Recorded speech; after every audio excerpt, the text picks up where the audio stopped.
Intéressons-nous maintenant au cas où le transfert de matière se montre limitant et on va voir l'existence de paliers de diffusion. Ici, on a la courbe d'intensité potentielle d'un système dans lequel on a mis des ions fer2 et des ions fer3. Des ions fer3 à une concentration de 1 millimol par litre et des ions fer2 à une concentration de 1,3 millimol par litre. Vraisemblablement, cette courbe d'intensité potentielle a été tracée avec comme conducteur du platine et on constate évidemment que ce système est un système rapide. Système rapide, c'est-à-dire qu'on n'aura pas de réaction si on se place au potentiel d'équilibre, mais dès qu'on dépassera la valeur du potentiel d'équilibre, on aura alors une oxydation avec une transformation d'ion Fer2+ en Fer3+, qui sera d'autant plus rapide que le potentiel sera élevé. Sauf que on se rend compte que cette vitesse de réaction va finalement atteindre un palier, va atteindre une vitesse maximale qui est atteinte à cause de la limitation par le phénomène de diffusion, c'est-à-dire que les Fer2+ qui sont oxydés en Fer3+ ne peuvent être amenés au niveau de l'électrode qu'à une vitesse maximale qu'on ne peut pas dépasser. On a exactement le même phénomène de l'autre côté lorsqu'on diminue le potentiel. Si on passe en dessous du potentiel d'équilibre, on provoque alors une réduction. En continuant à diminuer le potentiel, on augmente la vitesse de cette réduction jusqu'à se rendre compte qu'on obtient une saturation, c'est-à-dire que la vitesse de réduction atteint un maximum. Cette limitation est à nouveau due au phénomène de diffusion qui va limiter la vitesse d'apport des Fer3+ au niveau de la surface d'électrode pour permettre leur transformation en Fer2+. On constate ici une différence au niveau de la hauteur des deux paliers qui est tout simplement due à la différence de concentration des deux espèces.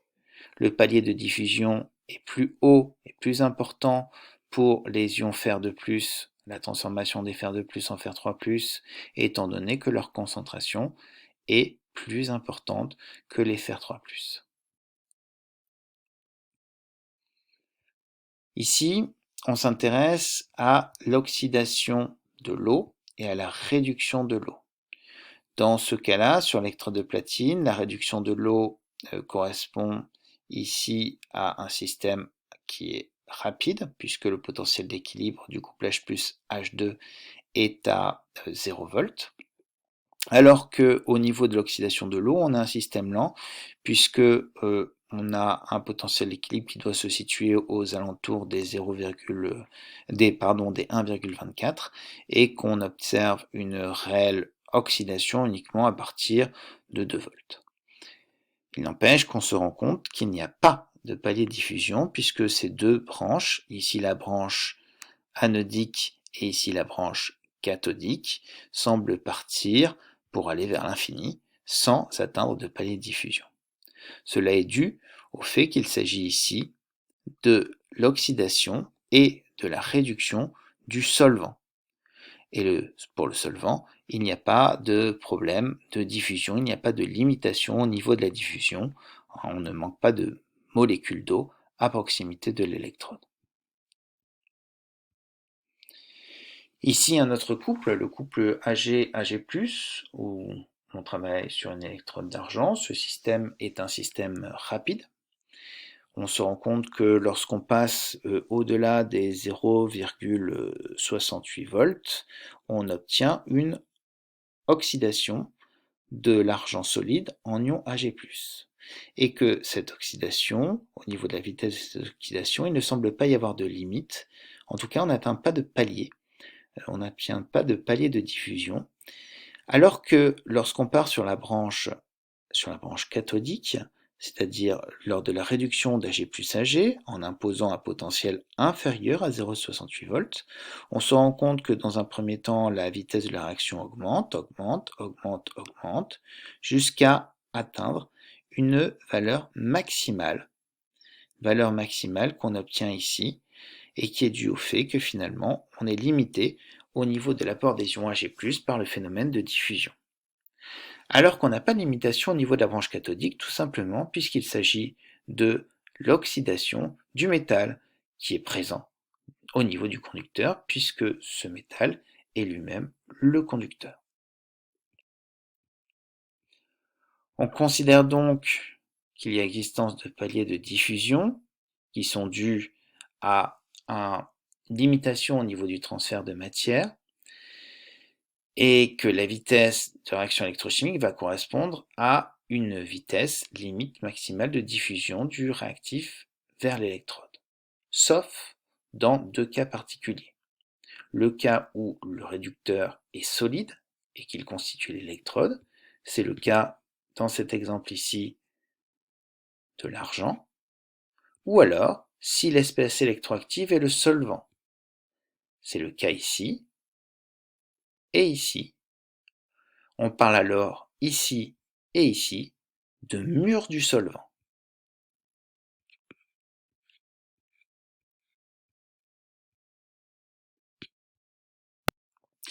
Intéressons-nous à la couche limite de diffusion.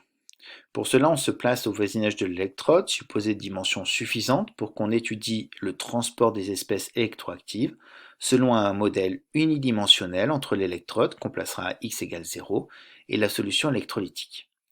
Pour fixer les idées, on prend l'exemple d'une réaction d'oxydation d'un réducteur RED qui est dissous à l'électrode, avec bêta RED qui va donner alpha ox plus n électrons. La concentration du réducteur obéit aux lois de Fick unidimensionnelles, qui vont devenir en régime quasi-stationnaire, J-RED, la densité molaire de courant particulière, qui sera environ égale à d-RED, le coefficient de diffusion de l'espèce RED en solution électrolytique, qui s'exprime en mètres carrés par seconde, fois la concentration du réducteur à l'abscisse X, moins la concentration du réducteur au niveau d'électrode, le tout divisé par X. Sous agitation constante, il apparaît en régime quasi-stationnaire une couche limite de diffusion, dont l'épaisseur caractéristique delta va dépendre de plusieurs choses, dont le mode et la vitesse d'agitation, la courbure de la surface, etc. Les conditions limites sont alors en régime de diffusion limitante. À l'électrode, la concentration en réducteur sera environ égale à 0, puisque la vitesse très importante fera que le réducteur sera entièrement consommé, ou chaque réducteur qui arrive sera oxydé. Et en x en égale delta, on pourra considérer que la concentration au réducteur sera la concentration en solution. Ainsi, on a le schéma suivant, l'électrode, la concentration à proximité immédiate de l'électrode en réducteur qui sera nulle, et à une certaine distance delta, qu'on appelle la couche limite de diffusion, on récupérera une concentration en réducteur qui sera la concentration en réducteur de la solution. Ainsi, on met en évidence une densité de courant particulière limite, J limite RED, qui est égale à d RED, le coefficient de diffusion, toujours de l'espèce RED, fois la concentration du réducteur en solution divisé par delta, qui est la couche limite de diffusion. Le courant limite de diffusion. À cette densité de courant particulière limite de l'espèce RED, oxyde à l'électrode, correspond une densité de courant d'oxydation anodique limite, qu'on note J limite A. Comme bêta RED libère n électrons, on aura donc J limite A sur NF qui sera égal à J limite RED sur bêta. Du coup, J limite A est égal à N fois F fois d RED fois la concentration du réducteur en solution divisé par bêta fois delta. On peut donc obtenir le courant limite de diffusion en multipliant cette densité de courant anodique limite par la surface de l'électrode immergée dans la solution.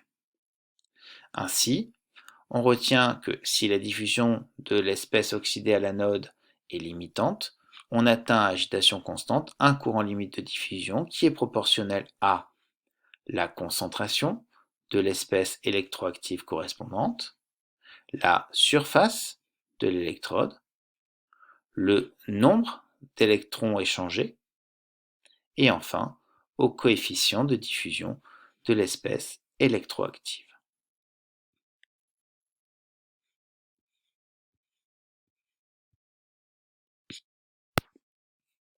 Intéressons-nous maintenant au domaine d'électroactivité du solvant. Dès que le potentiel d'électrode atteint une valeur où l'oxydation ou la réduction de l'eau peut avoir lieu avec une vitesse appréciable, le courant peut facilement atteindre des valeurs très importantes du fait de l'absence de palier de diffusion avec le solvant. Ces deux valeurs de potentiel d'oxydation et de réduction de l'eau apparaissent donc comme des limites qu'on ne peut dépasser. On parle de front du solvant. Elles définissent le domaine d'électroactivité de l'eau. Ce domaine d'électroactivité dépend du pH, via le potentiel d'équilibre de Nernst des deux couples de l'eau, puisqu'en écrivant ces deux potentiels d'équilibre, on s'aperçoit que leur valeur dépend du pH.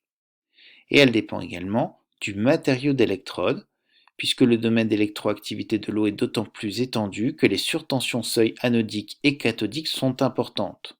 On l'a vu tout à l'heure, dans le cas du couple H plus H2, le couple H plus H2 est un couple rapide sur platine, alors que c'est un couple lent sur d'autres métaux, et il peut être avec des surtensions cathodiques qui vont être plus ou moins élevées.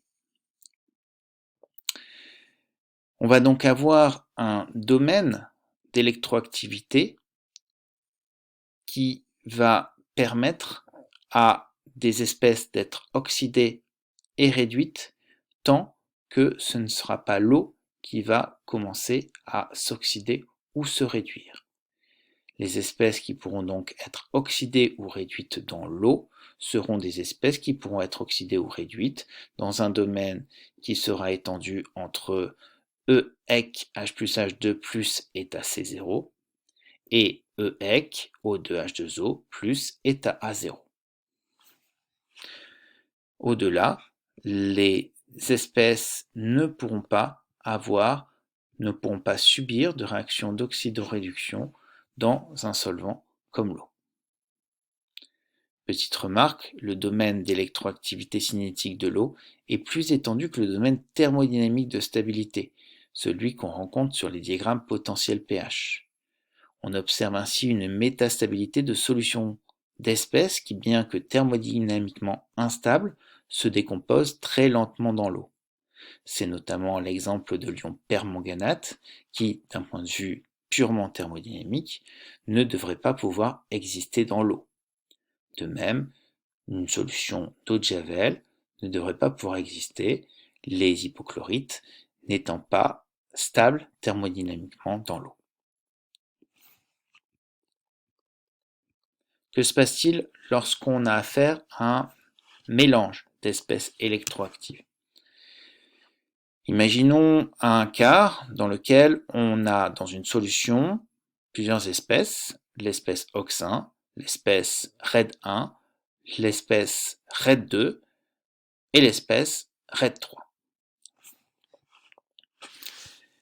Lorsqu'on sera à ce potentiel, aucune des réactions ne pourra avoir lieu. Lorsque le potentiel sera diminué, à ce moment-là, l'espèce OX1 pourra commencer à être réduite en RED1. Cette réduction va devenir d'autant plus rapide que le potentiel sera diminué jusqu'à atteindre un certain palier. On restera à ce palier jusqu'à atteindre le potentiel auquel commencera la réduction de l'eau. De l'autre côté, si on augmente le potentiel à partir de ce potentiel d'équilibre, on provoquera l'oxydation de RED1 en OX1. On atteindra un palier auquel on restera jusqu'à atteindre un potentiel auquel pourra être déclenchée l'oxydation de RED2 en OX2. On ajoutera alors à l'intensité liée à l'oxydation de RED1 en OX1 l'intensité liée à l'oxydation de RED2 en OX2. Celle-ci va augmenter jusqu'à atteindre un palier, puis va alors être déclenchée l'oxydation de l'eau.